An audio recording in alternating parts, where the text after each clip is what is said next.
அன்பின் பரலோகத்தின் தேவனே, இயேசு கிறிஸ்துவே, இந்த கர்த்தரும் இரட்சகரும் மீட்பரும் ஆகிய இயேசு கிறிஸ்துவே, இந்த வேளையில சத்தியத்தை அறிவுகள் சத்தியம் உங்களை விடுதலையாக்குன்னு சொல்லி யோவான் 8:32 சொன்ன வார்த்தையின்படி இந்த இடத்துல சத்திய வசனமாகிய உடைய வார்த்தையை போதிக்க நான் கடனாளியா இருக்கிறேன். எனக்கு கொடுத்த வார்த்தையை நான் ஜனங்களுக்கு கொடுக்க ஆயத்தமா இருக்கிறேன். இதை கேட்கிற யாவர்களும் கண்கள் திறக்கப்படட்டும், இருதய மனக்கண்கள் திறக்கப்படட்டும், காதுகள் செவிகள் திறக்கப்படட்டும். சத்திய வசனம் இது அநேகருக்கு விடுதலையாக்கட்டும். இயேசுவின் நாமத்தில் பிதாவே, ஆமென். இந்த நாளிலும் ஒரு காரியத்தை குறித்து நம்ம பார்க்க போகிறோம். என்ன காரியம் அப்படின்னா, இன்னைக்கு மாம்ச பிரகாரமான ஆலயம் அப்படின்னு சொன்னோம்னா, இன்னைக்கு அநேக ஆலயங்கள் மாம்ச பிரகாரமான மோசைய நியமத்தின்படி ஆலயம் இருக்கிறது. அந்த ஆலயத்துல உள்ள ஜனங்கள் மாதத்துல ஒரு நாள் திருவிருந்து அப்படின்னு சொல்லிட்டு, அந்த கர்த்தருடைய பந்தி அப்படின்னு சொல்லிட்டு, அதுல ஒரு திராட்சை ரசமும் அதுல ஒரு ரொட்டி துண்டும் எடுத்து புசித்து அதை குடித்து, இது கர்த்தருடைய போஜனம் அப்படின்னு சொல்லி ஏமாந்துக்கிட்டு இருக்கிறாங்க. அது உண்மையான ரா போஜனமா, அது எது ரா போஜனம் அப்படிங்கிறத தெளிவுபடுத்த தான் இந்த வார்த்தை. ஏசப்பா கொடுத்த இந்த வார்த்தையை, இந்த ஊமையை உடைச்சு சொல்ல என்னை பயன்படுத்தி இருக்கிறார். அநேகருக்கு இது ஆசீர்வாதமாய் பயன்படும். அநேகருக்கு இது குறித்து ஒரு கேள்வி நிறைய எழும்பலாம். ஆனா சத்திய வசனத்தை ஆராய்ந்து பார்த்தோமானால் அது எது சத்தியங்கிறத, எது உண்மை, எது பொய்ங்கிறத நம்ம தெரிந்து கொள்ளலாம். அன்பு தேவனுடைய ஜனங்களே, நம்ம வசனத்தை பார்ப்போம். முதலாவது எடுத்துக்கொள்வோம் வசனங்களை. பழைய ஏற்பாட்டுல யாத்ராகமம் புஸ்தகத்துல 12ஆம் அதிகாரம் நீங்க படிச்சு பார்த்தீங்க அப்படின்னா, நமக்கு எல்லாத்துக்குமே தெரியும். இதுல இந்த விஷயத்துல, இந்த ஒரு காரியத்துல, இஸ்ரவேல் ஜனங்கள் எகிப்துல அடிமைத்தனமா போயிருந்தாங்க. அங்க அடிமையா இருக்கிறாங்க. இந்த இஸ்ரவேல் ஜனங்கள் இந்த கானான் தேசத்துல அடிமையா இருக்கும் பொழுது, எகிப்துங்கிற ஒரு தேசத்துல செழிப்பா இருக்கு. அந்த செழிப்பான தேசத்துல போய் பஞ்சமாய், இங்க பஞ்சம், அங்க ஆகாரம் இருக்கு. அங்க போய் ஆகாரத்துக்குன்னு போன ஜனங்கள் அங்க 70 பேரா அவங்க போறாங்க. ஆபிரகாம் மகன் ஈசாக்கு மகன் யாக்கோப்புக்கு 12 பிள்ளைகள். 12 பிள்ளைகள்ல அதுல யோசேப்பு அப்படிங்கிறவன் அந்த எகிப்துக்கு விற்கப்பட்டு போறாங்க. எகிப்துக்கு அடிமைத்தனமா விற்கப்படுறாங்க தன்னுடைய சகோதரர் மூலமா. எல்லாருக்கும் நம்ம தெரிஞ்சதுதான். இவங்க அந்த யாக்கோப்பின் சன்னதி, குடும்பங்கள், பிள்ளைகள், மனைவிகள் எல்லாம் சேர்ந்து 70 பேராய் எகிப்து தேசத்துக்கு போறாங்க. அந்த கோசேன் நாட்டுல ஒரு செழிப்பான தேசத்துல, அங்க கானான் தேசத்துல பஞ்சம் வந்த உடனே இவங்க எல்லாரும் அங்க தஞ்சம் புகுறத நம்ம பார்க்கிறோம். இவங்க பலுகி பெருகி 430 வருஷமாய் அங்க இருக்கிறாங்க. அங்குள்ள பார்வோன் மன்னன், அங்குள்ள எல்லாரும் மரித்து போன நிலைமையில ஒரு சன்னதிகள் இருக்கிறது. இவர்கள் எல்லாரும் அடிமைத்தனமாய் 430 வருஷம் அங்க அடிமைத்தனமா இருக்கிறாங்க. இந்த அடிமைத்தன ஜனம் ஒரு நாட்கள் வருது, இவங்களுடைய அழுகையும் இவங்க பிரமாணத்தை எல்லாம் மறந்து எகிப்துல அடிமையா இருக்கிறாங்க. கர்த்தர் சொன்ன வார்த்தையை கேட்காம அவங்க இஷ்டப்படி இருக்கிறதுனால அங்க பார்வோன் மன்னன் அவங்களை அடிமைப்படுத்துகிறத நம்ம பார்க்கிறோம். யாத்ராகமம் அந்த அந்த விஷயத்துல, அந்த யாத்ராகமம் புஸ்தகத்துல படிச்சு பார்த்தாலே நிறைய விஷயங்கள் நமக்கு தெரியும். அடிமைத்தனத்துல அந்த ஜனங்கள் இருக்கிறாங்க. இந்த அடிமைத்தன நுகத்துல ஜனங்களை இருக்கிற ஜனங்களை இவங்க அழுகுறாங்க, கூக்குரல் விடுறாங்க. இந்த கூக்குரல் யாருக்கு எட்டுச்சா, கர்த்தருடைய சந்நிதியில காதுகள்ல கேட்டுதான். கர்த்தர் இந்த ஜனங்களை மீட்டு கொள்வதற்காக யாத்ராகமம் 3ஆம் அதிகாரத்துல நம்ம பார்த்தோம் அப்படின்னா, எங்க என்ன சொல்றாரு, யாத்ராகமம் 3ஆம் அதிகாரத்துல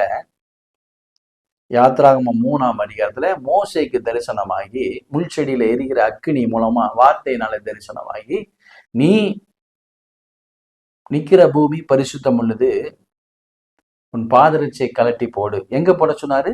பாதரட்சியை. நிக்கிற பூமி பரிசுத்தம் உள்ளது, நீ பாதரட்சியை கலட்டி போடு அப்படிங்கிறார். பாதரட்சியை எங்க கலட்டி போட சொல்றாரு? எகிப்துல கொண்டு போய் போட சொல்றாரு. எகிப்துல கொண்டு போய். பாதரட்சியை எதுக்கு ஒப்பா இருக்கும்? சுவிசேஷம் வார்த்தைக்கு ஒப்பா இருக்கிறது. நீ கலட்டி போடு. நீ வச்சுக்கிட்டு இருக்கிறாத, நிக்கிற பூமி பரிசுத்தம் உள்ளது, நீ பாதரட்சியை கலட்டி போடு. எங்க போட சொல்றாரு? கீழே உள்ள வசனம் யாத்திராகம் 3ஆம் அதிகாரத்துல எகிப்துல போய் போடுங்கிறார். அதை நீங்க வாசித்து பார்த்தா தெரியும். யாத்திராகம் 3ஆம் அதிகாரம் 4ஆம் அதிகாரத்துல. அப்போ எகிப்துல போய் போட சொல்லும் போது இவன் எகிப்துக்கு இவன் மோசே அனுப்பப்படுறாரு. அங்க பார்வோன் மன்னன் அந்த ஜனங்களை அடிமைப்படுத்தி கொண்டு இருக்கிறாங்க. அடிமைப்படுத்தி கொண்டிருக்கும் பொழுது அந்த ஜனங்கள் எல்லாரும் இவங்க மோசே அந்த பார்வோன் மன்னன்ட்ட போய், நான் ஜனங்களை வெளியே கொண்டு வரணும், எங்க தேவனுக்கு ஆராதனை செய்ய அனுப்புங்கன்னு சொல்லும் போது பார்வோன் விட மாட்டேங்கிறாரு. அது நமக்கு எல்லாருக்கும் தெரிஞ்ச விஷயம்தான். அதுக்கு முன்னாலே 10 வாதைகள்னால அந்த ஜனங்களை அதிசயங்களை காட்டி 10 வாதைகள் 10 அற்புதமான காரியங்களை செய்து, நமக்கு தெரியும் கண்மலையினால நிறைய விஷயங்கள், தண்ணீரை ரத்தமா மாத்துறாரு, நிறைய விஷயங்களை நம்ம பார்க்க முடியும் அந்த காரியத்துல. அது 9வது காரியம். 9 காரியம் நடந்துச்சு. ஆமென். தவளையினால பாதிப்பு, பேன்கள்னால பாதிப்பு, வண்டுகள்னால பாதிப்பு, கண்மலையினால பாதிப்பு, நிறைய பாதிப்பு. ரத்தத்தினால பாதிப்பு, குடிக்க தண்ணீர் இல்லாம ரத்தத்தினால பாதிப்பு, நிறைய விஷயங்களை அற்புதங்களை செய்வாரு. 9 அற்புதம் செஞ்சிருவாரு அந்த எகிப்து தேசத்துல பார்வோன் முன்னால. 10வது அற்புதம் என்ன நடக்கு? 9 அற்புதத்திலையும் நான் போக விட மாட்டேன், 9 அற்புதத்தையும் பார்த்துட்டு அந்த பார்வோன் மன்னன் அவன் அசட்டை பண்றான். அதுக்கு காரணம் கர்த்தர் அவனை கடினப்படுத்தினார்னா வசனம் இருக்கு. எதுக்காக இந்த காரியத்தை நான் சொல்றேன் அப்படின்னா, இது சொன்னாதான் அடுத்த ஸ்டேஜுக்கு நம்ம போக முடியும். 9 வாதைக்கு அப்புறம் 10வது வார அப்பவும் விட மாட்டேங்கிறாரு அந்த பார்வோன் மன்னன் இந்த ஜனங்களை. அடிமைத்தனமா இருக்கிற ஜனங்களை விடுதலையாக்கி கூட்டு போக மோசே வந்திருக்கிறாரு. மோசே பின்னால அனுப்ப மாட்டேங்கிறாரு இந்த பார்வோன் மன்னன். ஏன்னா இன்னும் அடிமையா, கொத்தடிமையா வச்சிருக்கிறாரு. செங்கல் சூளையில செங்கல் அறுக்கிறதுக்கு அடிமையா வச்சிருக்கிறாரு. கொத்தடிமைகள். இந்த ஜனத்தை மீட்டுக் கொள்வதற்கு 10வது வாதையை கர்த்தர் சொல்லுகிறாரு. என்ன வாதன்னு சொல்லி பார்ப்போம். அதுதான் யாத்திராகமம் 12ஆம் அதிகாரத்துல கர்த்தர் எகிப்து தேசத்தில் மோசையுடனே ஆரோனை நோக்கி, இந்த மாதம் உங்களுக்கு பிரதான மாதம், இது உங்களுக்கு வருஷத்தின் 1ஆம் மாதமா இருக்கிறது. நீங்கள் இஸ்ரவேல் சபையார் யாவரையும் நோக்கி, இந்த மாதம் 10ஆம் தேதியில வீட்டு தலைவர்கள் வீட்டுக்கு ஒரு ஆட்டுக்குட்டியாக ஒவ்வொருவரும் ஒவ்வொரு ஆட்டுக்குட்டியை தெரிந்து கொள்ள கடவர்கள். ஒரு வீட்டில் இருக்கிறவர்கள் ஒரு ஆட்டுக்குட்டியை புசிப்பதற்கும் போதுமான பேர்களா இல்லாமல் போனால் அவனும் அவன் சமீபத்தில் இருக்கிற அவனுடைய அயல் வீட்டுக்காரனும் தங்களிடத்தில் உள்ள ஆத்துமாக்களின் இலக்கத்திற்கு தக்கதாக ஒரு ஆட்டுக்குட்டியை தெரிந்து கொள்ள வேண்டும். அவன் புசிப்பதற்கு தக்கதாக இலக்கம் பார்த்து ஆட்டுக்குட்டியை தெரிந்து கொள்ள வேண்டும். அந்த ஆட்டுக்குட்டி பழுதற்றதும் அந்த ஆட்டுக்குட்டி பழுதற்றதும் ஆண் ஆட்டுக்குட்டியும் 1 வயதுமாய் இருக்க வேண்டும். செம்மறி ஆடுகளாவது வெள்ளாடுகளாவது அதை எதையா தெரிந்து கொள்ளலாம். அதை இந்த மாதம் 14ஆம் தேதி வரைக்கும் வைத்திருந்து இஸ்ரவேல் சபையார் ஒவ்வொரு கூட்டத்தாரும் சாயங்காலத்திலே அதை அடித்து அதன் இரத்தத்தை கொஞ்சம் எடுத்து தாங்கள் அதை புசிக்கும் வீட்டு வாசல்களில் நிலைக்கால்களில் 2 நிலையிலும் மேல் சட்டத்திலும் தெளித்து அன்று ராத்திரியிலே அதன் மாம்சத்தை நெருப்பினால் சுட்டெரித்து புளிப்புள்ள அப்பத்தோடு கசப்பான கீரையிலும் அதை புசிக்க கடவீர்கள் அப்படின்னு சொல்லிட்டு, பச்சையாயும் தண்ணீராயும் அவித்ததாயும் அல்ல, அதன் தலையையும் அதன் தொடைகளையும் அதற்குள்ள யாவற்றையும் ஏகமாய் நெருப்பினாலே சுற்றதாய் அதை புசிக்க கடவீர்கள் அப்படின்னு சொல்லியிருக்காரு. அதுல நீங்க பாத்தீங்க அப்படின்னா, அதை புசிக்க வேண்டிய விதமாவது நீங்கள் அதை அறையிலே கச்சை கட்டி கொண்டு உங்கள் கால்களில் பாதரட்சையை தொடுத்து கொண்டவர்களாகவும் உங்கள் கைகளிலே தடி பிடித்து கொண்டு அதை தீவிரமாய் புசிக்க கிடைவீர்கள். இது கர்த்தருடைய பஸ்கா அப்படின்னு சொல்லிட்டு அதுல சொல்லுகிறத பாக்குறோம். ஜனங்கள்கிட்ட சொல்றாரு, நீங்க ஒரு ஆட்டுக்குட்டியை தெரிந்து கொள்ளுங்க. மோசே சொல்றாரு, அந்த எகிப்து தேசத்துல இஸ்ரவேல் ஜனங்களை பார்த்து சொல்றாரு, நீங்கள் ஒரு ஆட்டுக்குட்டியை தெரிந்து கொள்ளுங்கள். அந்த ஆட்டுக்குட்டி பழுதற்றதா இருக்கணும், ஆண் ஆட்டுக்குட்டியா இருக்கணும், 1 வயதுக்கு உட்பட்டதா இருக்கணும். அந்த ஆட்டுக்குட்டியை தெரிந்து கொண்டு அந்த ஆட்டுக்குட்டியை துண்டித்து அந்த ரத்தத்தை நீங்க இருக்கிற வீடுகள்ல மேல் சட்டத்திலையும் 2 சட்டத்திலையும் கதவு வாசல்கள்லையும் நிலைக்கால்கள்லையும் நீங்க பூசுங்க. யாரெல்லாம் பூசலையோ, யாரெல்லாம் அந்த ஆட்டுக்குட்டி ரத்தம் இல்லையோ அவங்களுக்குள்ளலாம் சாவு வரும், வாதம் வரும் அப்படின்னு சொல்லி ஒரு கர்த்தர் சொன்ன அந்த வார்த்தையை அவங்களுக்கு பிரசங்கம் பண்றாரு. இதை கேட்ட ஜனங்கள், இஸ்ரவேல் ஜனங்கள் தங்களுக்கு ஒரு ஆட்டுக்குட்டியை தெரிந்து கொண்டு அடித்து அதை ரத்தத்தை எடுத்து நிலைக்கால்கள்லையும் மேல் சட்டத்திலையும் கதவுகள்லையும் அதை பூசி இருந்துட்டாங்க. அந்த எகிப்தியர் அதை செய்யல, இஸ்ரவேல் ஜனங்கள் அதை செய்தார்கள்.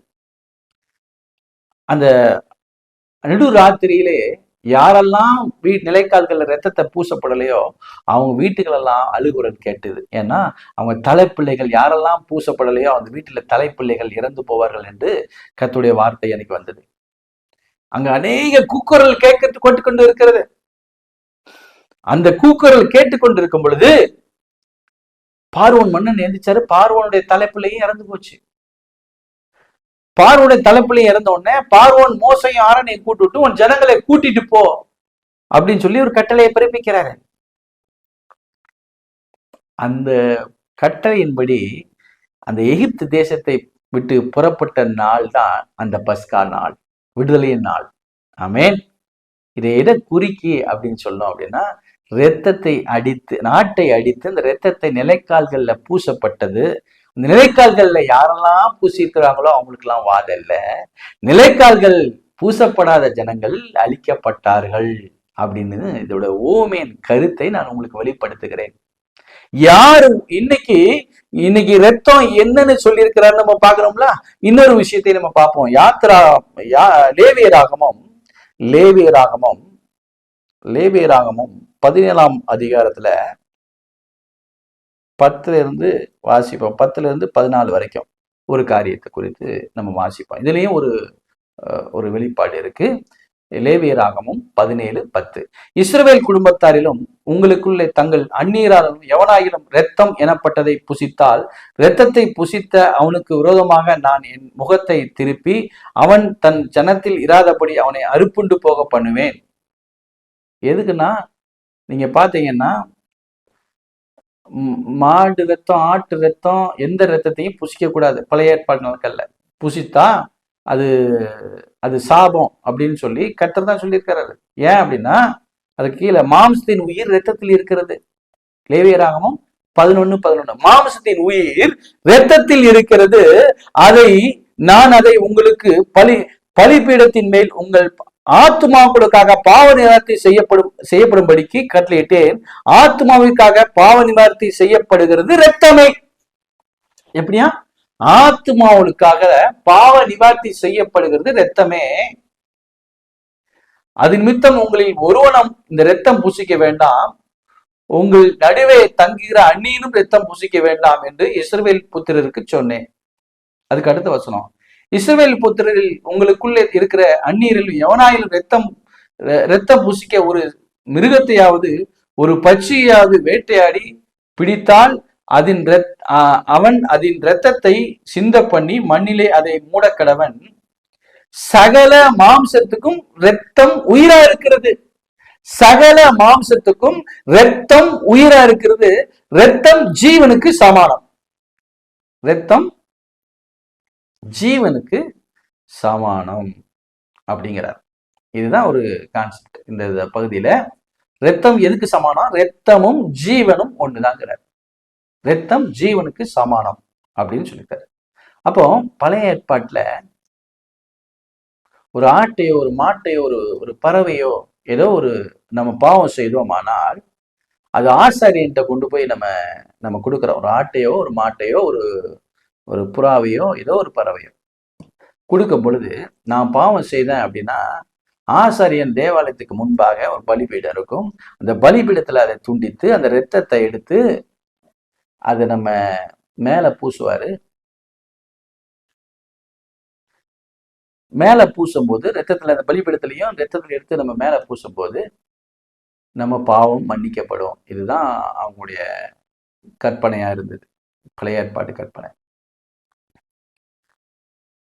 ரத்தத்தை சாப்பிடக்கூடாது. ஆமீன். அது எதுக்காக? ரத்தம் ஜீவனுக்கு சமானம்னு போட்டிருக்கு. ரத்தம் ஜீவனுக்கு சமானம். ஆனா இன்னைக்கு ரத்தம் என்னது அப்படின்னு சொல்லி நம்ம பார்க்கணும்ல. இன்னைக்கு ரத்தம் என்னது அப்படின்னு சொல்லி பார்க்கணும்ல. அந்த ரத்தத்தை நம்ம அவரு ஏசப்பா என் மாம்சத்தை புசித்து ரத்தத்தை பானம் பண்ணணும்னு சொல்லி இருக்கிறார். என் மாம்சத்தா. அன்னைக்கு ஆட்டுக்குட்டி ரத்தம் அப்படிங்கிறாரு. இன்னைக்கு தேவ ஆட்டுக்குட்டி அப்படின்னா இன்னைக்கு ஆட்டுக்குட்டி யாரு? இன்னைக்கு இன்னைக்கு ஆட்டுக்குட்டி இன்னைக்கு யாரு? யோவான் 1ஆம் அதிகாரத்துல யோவான் சாணகன் யாரை குறித்து ஆட்டுக்குட்டி அப்படிங்கிறாரு? யோவான் சாணகன் யாரை குறித்து தேவ ஆட்டுக்குட்டிங்கிறாரு? யோவான் 1ஆம் அதிகாரம்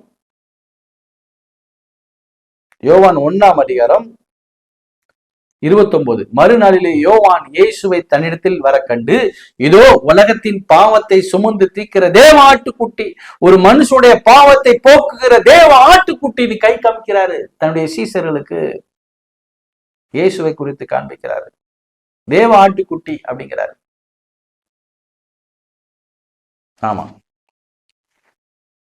லூக்கா 22ஆம் அதிகாரத்துல இங்க பஸ்கா என்ன பஸ்கா அப்படின்னு லூக்கா 22ஆம் அதிகாரத்துல 1 பஸ்கா எனப்பட்ட புளிப்பில்லாத அப்ப பண்டிகை சமயமாயிற்று அப்படின்னு சொல்லி ஆரம்பிக்கிறாரு.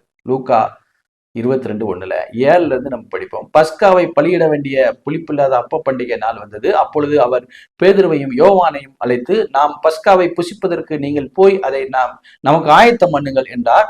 அதற்கு அவர்கள், நாங்கள் அதை எங்கே ஆயத்தம் பண்ணும்படி சுத்தமா இருக்கிறீர் என்று கேட்டார்கள் அப்படின்னு சொல்லி நிறைய வார்த்தைகள் சொல்றாரு. ஆமேன். அதுக்கு கீழே நீங்க 14ல இருந்து நீங்க படிச்சீங்கன்னா, வேலை வந்தபோது அவருடைய கூட 12 அப்போஸ்தலர் பந்தி இருந்தார்கள். என்ன பந்தி இருந்தார்கள்? இவங்களை ஆட்டுக்குட்டியில அந்த ஆட்டை வெட்டி துண்டித்து இதை சாப்பிட பண்டிகை கிடையாது. இது ஏசு கிறிஸ்து தான் ஆட்டுக்குட்டி. ஏசு கிறிஸ்து தான் யோவான் 1:29 தேவ ஆட்டுக்குட்டிங்கிறாரு. யாரை குறித்து காண்பிக்கிறாரு? ஏசு கிறிஸ்துவை குறித்து யோவான் சாணகன் காமிக்கிறாரு. தேவ ஆட்டுக்குட்டி. ஏசு சொல்றாரு யோவான் 6ஆம் அதிகாரத்துல, என் மாம்சத்தை புசித்து ரத்தத்தை பானம் பண்ணுங்கிறாரு. அப்போ அவரை புசிக்க முடியுமா? அவரு மனுஷனா இருக்கிறாரு. அவர் எப்படி புசிக்க முடியும்? அவர் பேசின வார்த்தைகளை நம்ம புசிக்க வேண்டும்ங்கிறது தான் இதுல உள்ள அர்த்தங்கள். ஆமா. அதுல நீங்க பாத்தீங்கன்னா, அப்பொழுது யோவான் லூக்கா 22:15 அப்பொழுது அவர் அவர்களை நோக்கி, நான் பாடுபடுவதற்கு முன்னே உங்களுடன் கூட இந்த பஸ்காவை புசிக்க மிகவும் ஆசையிருந்தேன். தேவனுடைய ராஜ்யத்திலே இதை நிறைவேறுமலும் நான் இனி இதை புசிப்பதில்லை என்று உங்களுக்குள்ள சொல்லிக்கிறேன் என்று சொல்லி, அவர் பாத்திரத்தை எடுத்து ஸ்தோத்திரம் பண்ணி, இதை நீங்கள் வாங்கி உங்களுக்குள்ளே பங்கிட்டுக் கொள்ளுங்கள். தேவனுடைய ராஜ்யம் வருமளவும் நான் திராட்சை பழ ரசத்தை பானம் பண்ணுகிறதில்லை என்று உங்களுக்கு சொல்லுகிறேன் என்று சொன்னார். பின்பு அவர் அப்பத்தை எடுத்து ஸ்தோத்திரம் பண்ணி அதை பிட்டு அவர்களுக்கு கொடுத்து, இது உங்களுக்காக கொடுக்கப்படுகிற என்னுடைய சரீரமா இருக்கிறது, என்னை நினைவு கூறும்படி இதை செய்யுங்கள் அப்படின்னு சொல்லியிருக்கிறாரு. என்னை நினைவு கூறும்படி, என் சரீரத்தை நினைவு கூறும்படி சொல்லியிருக்கிறாரு. இந்த சரீரம்னா மாம்சம். என்னுடைய மாம்சத்தை அவங்களுக்கு நான் தருகிறேன், போஜனம் பண்ணின பின்பு. அதுக்கு அடுத்த வசனம், அவர் அந்தபடியே பாத்திரத்தையும் கொடுத்து, இந்த பாத்திரம் உங்களுக்காக சிந்தப்படுகிற என்னுடைய இரத்தமா இருக்கிறது, என் இரத்தத்திலான புதிய உடன்படிக்கையா இருக்கிறது, அந்த இரத்தத்தை போல இல்லை, இது புதிய உடன்படிக்கை என்றார் அப்படின்னு சொல்லியிருக்கிறார். ஆமாம். இது எதை குறிக்கும் அப்படின்னா, என் மாம்சமா இருக்கிறதுங்கிறாரு. நீங்க யோவான் 1:14 அந்த வார்த்தை மாம்சமாகி கிருபையினாலும் சத்தியத்தினாலும் நமக்குள்ளே வாசம் பண்ணினார்னு பார்க்கலாம்.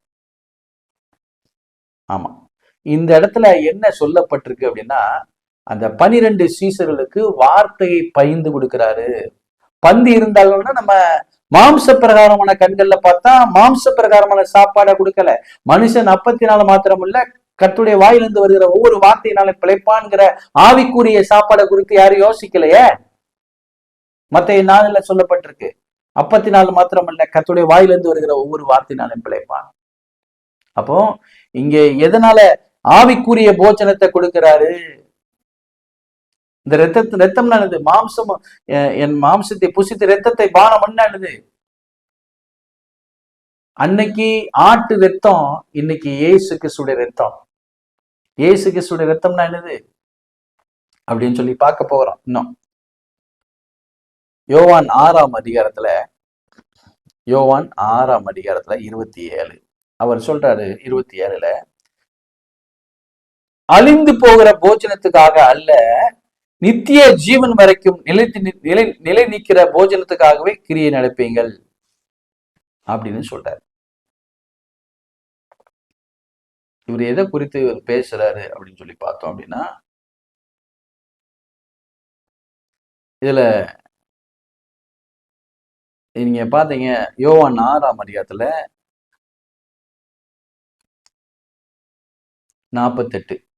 ஜீவ அப்பம் நானே அப்படிங்கிறார். எப்பா ஜீவ அப்பம், அவர் அந்த இடத்துல லூக்கா 22 அவர் அப்பத்தை எடுத்து பிட்டு அவர்களுக்கு கொடுத்தாருன்னு போட்டிருக்கு. அப்பத்தைன்னா இவங்க மாம்ச பிரகாரமான போஜனத்தை நினைக்கிறாங்க. அந்த மாம்ச பிரகாரமா சிந்திக்கிறது யாரு? பரிசேயர்கள் தான் மாம்ச பிரகாரமா யோசிப்பாங்க. இங்க ஆவிக்குரிய காரியங்களை தான் சொல்லி இருக்கிறாரு. ஆவிக்குரிய போஜனத்தை குறித்து தான் சொல்றாரு. இங்க யோவான் 6:48 ஜீவ அப்பம் நான் தான்ங்கிறாரு. உங்கள் பிதாக்கள் வனாந்தரத்திலே மன்னாவை புசித்து மரித்தார்களே, இதிலே புசிக்கிறவன் மறியாமல் இருக்கும்படி வானத்தில் இறங்கின அப்பம் இதுவே. நானே வானத்திலிருந்து இறங்கின ஜீவ அப்பம். இந்த அப்பத்தை புசிக்கிறவன் என்றென்றைக்கும் பிழைப்பான். நான் கொடுக்கும் அப்பம் உலகத்தின் ஜீவனுக்காக நான் கொடுக்கும் என் மாம்சமே. என் மாம்சத்தை புசித்து இரத்தத்தை பானம் பண்ணுகிறார். வார்த்தை அவர் வாயிலிருந்து புறப்பட்ட அந்த வார்த்தைய புசிக்க சொல்றாரு. இதுதான் ஓமையா சொல்லப்பட்டிருக்கு இந்த இடத்துல. அப்பொழுது யூதர்கள் 52 யோவான் 6:52 அப்பொழுது யூதர்கள் இவன் தன்னுடைய மாம்சத்தை எப்படி நமக்கு புசிக்க கொடுப்பான் என்று தங்களுக்குள்ளே வாக்குவாதம் பண்ணினார்கள். அதற்கு அடுத்தால இயேசு கிறிஸ்து சொல்றாரு. அதற்கு இயேசு அவருடைய நோக்கி, நீங்கள் மனுஷகுமாரனுடைய மாம்சத்தை புசியாமலும் அவருடைய இரத்தத்தை பானம் பண்ணாமலும் இருந்தால் உங்களுக்குள்ளே ஜீவன் இல்லை என்று மெய்யாகவே உங்களுக்கு சொல்கிறேன். மனுஷகுமாரனுடைய மாம்சமும் மனுஷகுமாரோட ரத்தமும் என்னது? ஜீவன் தான். அதை புசிக்கல அப்படின்னா ஜீவன் இல்லை. என் வசனத்தை கேட்டு நடிப்பவரை விசுவாசிக்கிறவனுக்கு நித்திய ஜீவன் உண்டு. வசனத்தை புசிக்கிறவனுக்கு தான் நித்திய ஜீவன். ஸ்தோத்திரம். யோவான் 5:24 சொல்லப்பட்டிருக்கு. என் வசனத்தை கேட்டு நடிப்பவரை விசுவாசிக்கிறவனுக்கு நித்திய ஜீவன் உண்டு. அவன் ஆக்கினத்திற்கு உட்படாமல் மரணத்தை விட்டு நீங்கி ஜீவனுக்கு உட்பட்டிருக்கிறான். யோவான் 6:53 அதற்கு இயேசு அவர்களை நோக்கி, நீங்கள் மனுஷகுமாரனுடைய மாம்சத்தை புசியாமலும் அவருடைய இரத்தத்தை பானம் பண்ணாமலும் இருந்தால் உங்களுக்குள்ளே ஜீவன் இல்லை என்று மெய்யாகவே உங்களுக்கு சொல்லுகிறேன். என் மாம்சத்தை புசித்து இரத்தத்தை பானம் பண்ணுகிறவனுக்கு நித்திய ஜீவன் உண்டு. நான் அவனை கடைசி நாள்ல எழுப்புவேன். என் மாம்சம் மெய்யான போஜனமா இருக்கு, என் ரத்தம் மெய்யான பானமா இருக்கு. மெய்யான போஜனம், மெய்யான பானத்தை குறித்து இதுல பேசுறாரு. மெய்யான போஜனம் என்னது? இன்னைக்கு சபையில நடக்கிற, ஆலயங்கள்ல நடக்கிற அந்த ரொட்டி துண்டும் அந்த திராட்சை ரசமா மெய்யான போஜனம் இல்ல. அது சடங்காச்சாரம். அதனால மனம் திரும்ப முடியாது. தப்பான எண்ணம் கொள்றீங்க. அன்பு தேவனுடைய பிள்ளைகளே, இந்த வார்த்தை உங்களுக்கு வருகிறதா? அசட்டை பண்ணாதிருங்கள்.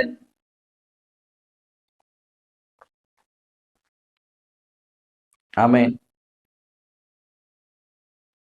அதுல நீங்க பாத்தீங்கன்னா யோவான் 6:58 வானத்தில் இறங்கின அப்பம் இதுவே, இது உங்கள் பிதாக்கள் புசித்த மன்னாவை போல அல்ல, அவர்கள் மரித்தார்களே, இந்த அப்பத்தை புசிக்கிறவன் என்றென்றைக்கும் பிழைப்பான். கப்பர்நகூம்ல ஜெபாலயத்திலே அவர்கள் உபதேசிக்கையில் இவைகளை சொன்னார். அவருடைய சீசர்கள் அநேகர் இவைகளை கேட்ட பொழுது, இது கடினமான உபதேசம், யார் எந்த விதத்துல கேட்பார்கள் என்று அவரை விட்டு எழுதி போனார்கள்.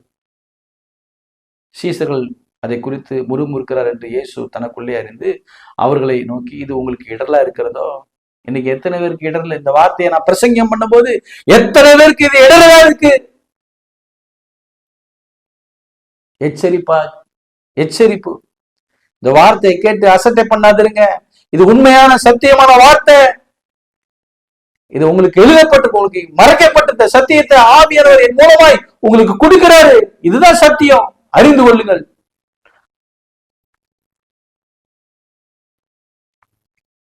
ஆமென். ஸ்தோத்திரம். அன்பு சனமே, அநேகர் அந்த வசனத்தை கேட்ட இடத்துல இருந்து பின்வாங்கி போயிட்டாங்க.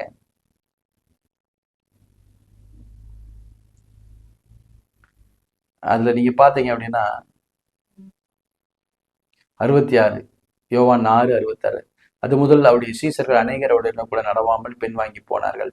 ஏன்னா 12 சீசர்கள் போக அதுக்கு முன்னால 70 சீசர்களை தெரிந்து கொண்டார். லூக்கா அதிகாரங்கள்ல பார்த்தோம் அப்படின்னா அவங்க நிறைய ஒரு சீசர்களா இருந்தாங்க, அவங்க எல்லாம் பின்வாங்கி போயிட்டாங்க. அப்பொழுது அது முதல்ல அவருடைய சீசர்கள் அநேகரோட கூட நடவாமல் பின்வாங்கி போனார்கள். அப்பொழுது இயேசு 12 நோக்கி, நீங்களும் அவர்களை போய்விட மனதா இருக்கிறீர்களோ அப்படின்னு கேட்கிறார். சீமன் பேதுரு அவருக்கு பிரயோஜனமாக, ஆண்டவரே, யாரிடத்தில் போவோம்? நித்திய ஜீவ வசனங்கள் உம்மிடத்தில் உண்டு. நித்திய ஜீவன் எங்க இருக்கு? வசனங்கள் தான் நித்திய ஜீவன். இயேசு பேசிய வார்த்தைகள் தான் நித்திய ஜீவன். அது உங்ககிட்ட தான் இருக்கு அப்படின்னு சொல்லி சாட்சி கொடுக்கறத பாக்குறோம். இன்னொரு அதிகாரத்தையும் இன்னொரு காரியத்தை குறித்து பார்ப்போம்.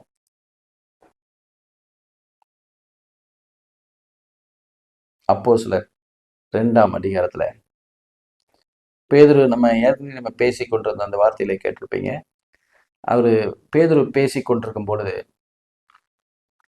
அவரு வார்த்தையை பிரசங்கம் பண்ணும்போது அவர்கள் அப்போஸ்தலர் 2:42 அவர்கள் அப்போஸ்தலருடைய உபதேசத்திலும் அந்நியோன்யத்திலும் அற்பம் பிற்கிறதிலும் ஜெபம் பண்ணுகிறதிலும் உறுதியா தரித்திருந்தார்கள் அப்படின்னு ஒரு வசனம் இருக்கு. அப்போ அப்போஸ்தலர்களுடைய உபதேசம் தான் என்னதான்? அப்பம் பிக்குதல். இந்த வார்த்தையை பகிர்ந்து கொடுக்கிறாங்கல்ல, அப்பம் பிக்கப்படுதல். இயேசு கிறிஸ்துடைய வார்த்தையை எடுத்து சத்திய வசனத்தை பிரசங்கம் பண்றாங்கல்ல, அதுதான் அப்பம் பிக்கப்படுதல். இது எத்தனை பேருக்கு தெரியும்? யோவான் 7ஆம் அதிகாரத்துல, யோவான் 20ஆம் அதிகாரத்துல, அப்போஸ்தலர் எடுத்துக்கொள்ளுங்கள். அப்போஸ்தலர் வசனங்கள்ல அப்போஸ்தலர் 20ஆம் அதிகாரத்துல 7ஆம் வசனம், வாரத்தின் முதல் நாளிலே அப்பம் பிக்கும்படி சீசர்கள் கூடி வந்திருக்கையில், எதுக்கு வந்திருக்கிறாங்களா? வாரத்தின் முதல் நாள் அப்பம் பிக்கும்படினா இது மாம்ச பிரகாரமா பார்த்தா இது புரியாது. ஆவியின் பிரகாரமா பாருங்க. வாரத்தின் முதல் நாள் அப்பம் பிக்கும்படி சீசர்கள் கூடி வருகையில் பவுல் மறுநாளிலே புறப்பட வேண்டும் என்று இருந்தது. அவர்களுடனே சம்பாஷணம் பண்ணி நடுராத்திரி மட்டும் பிரசங்கித்தான். அவர்கள் கூடியிருந்த மேல் வீட்டிலே அநேக விளக்குகள் வைத்திருந்தது. அப்பொழுது அதுல ஐத்திக்கு என்னும் பெயர் கொண்ட ஒரு வாலிபன் ஜன்னலில் உட்கார்ந்திருந்து பவுல் நெடுநேரம் பிரசங்கம் பண்ணி கொண்டிருக்கையில் மிகுந்த தூக்கம் அடைந்து நித்திரை மயக்கத்தினால் சாய்ந்து 3ஆம் மெத்தையிலிருந்து கீழே விழுந்து மரித்தவனாய் எடுக்கப்பட்டான். உடனே பவுல் இறங்கி போய் அவன் மேல் விழுந்து அவனை அணைத்து கொண்டு, கலங்காதிருங்கள், இவன் உயிர் இவனுக்குள் இருக்கிறது என்றான். பின்பு ஏறி போய் அப்பம் பிட்டு புசித்து விடிய காலம் அளவும் வெகு நேரமாய் பேசிக்கொண்டிருந்து பின்பு புறப்பட்டான்னு வசனம் இருக்கு. அப்போ பின்பு ஏறி போய் அப்பம் பிட்டு புசித்து விடிய காலம் அளவும் இயேசு கிறிஸ்துடைய வார்த்தையை பேசிக்கொண்டிருந்தான், பிரசங்கம் பண்ணி கொண்டிருந்தான், புத்தி சொல்லி கொண்டிருந்தான். இதுதான் அப்பம் பிக்கிறது. இதுதான் விளக்கம் அதுக்கு. ஆமா, அப்பம் பிக்கிறதுக்கு விளக்கம் இதுதான். 1 கொரிந்தியர் 11ஆம் அதிகாரத்திலையும் நீங்க பார்த்திருப்பீங்க. 1 கொரிந்தியர் 11லயும் அதை குறித்ததான ஒரு விளக்கம் இருக்கு. புசிக்கிறதுக்கு குடிக்கிறதுக்கு உங்களுக்கு வீடு இல்லையா? தேவனுடைய சபையை அசட்டை பண்ணுகிறீங்க. 1 கொரிந்தியர் 11:19 நீங்க பாத்தீங்கன்னா 20 1 கொரிந்தியர் 11:20 இப்படி பண்ணுகிறது. ஒருவன் பசியா இருக்கிறான், ஒருவன் வெறியா இருக்கிறான், இப்படி செய்கிறது கர்த்தருடைய ராஜ போஜனம் இல்லை. போஜனம்னா அழுது நீ பெற்றுக்கொண்ட வார்த்தையை பிறனுக்கு கொடுக்கணும். இதுல சத்தியம் தான் சொல்லப்பட்டிருக்கு. நீ புசித்த இயேசு கிறிஸ்துவின் வசனத்தை பிறருக்கு கொடுக்கணும்.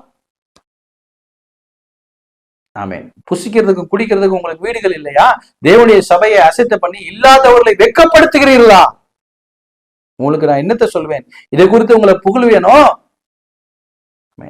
வார்த்தை இல்லாதவனுக்கு வார்த்தையை கொடுக்கணும். இதுதான் இதுல உள்ள அர்த்தம்.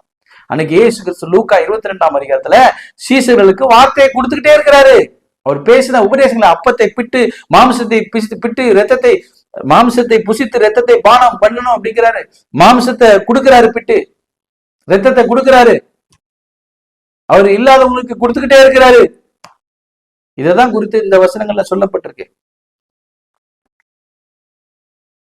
இதுதான் குறித்து சொல்லப்பட்டிருக்கு. இதோட கருத்து இதுதான். அன்பு தேவனுடைய பிள்ளைகளே, இந்த நாளிலும் இந்த வசனத்தின் மூலமாய் எனக்கு கொடுத்த ஒரு வெளிப்பாட்டை உங்களுக்கு அறிவித்திருக்கிறேன். இந்த சத்திய வசனத்தை அநேகர் கேட்டு சத்திய வசனத்தை சத்தியமாய் ஏற்றுக்கொள்ளணும். இதுதான் அவர் விரும்புகிற ஒரு காரியமா இருக்கு. அன்பின் பரலோக பிதாவே, இந்த வார்த்தையை கொடுத்து எனக்கு வெளிப்பாட்டை கொடுத்து அநேகருக்கு இதை கொடுக்க எனக்கு கட்டளை கொடுத்த தயவுக்காக, என் பிதாவின் கிரிகளை செய்து முடிப்பது எனக்கு போஜனமா இருக்குன்னு சொன்னது போல, இயேசு கிறிஸ்துவே பிதா என்னை அனுப்பினது போல நான் உங்களை ஒவ்வொருவரையும் அனுப்புகிறேன்னு சொல்லி யோவான் 20ஆம் அதிகாரத்துல சொன்ன வார்த்தையின்படி இந்த இடத்துல இந்த வார்த்தையை நாங்கள் கொடுத்திருக்கிறோம். இதை ஏற்றுக்கொண்டு அநேகருக்கு ஆசீர்வாதமாய் பயன்பட இது உதவி செய்வீராக. இயேசுவின் நாமத்தில் ஜெபிக்கிறோம் ஜீவனுள்ள பிதாவே. ஆமென், ஆமென்.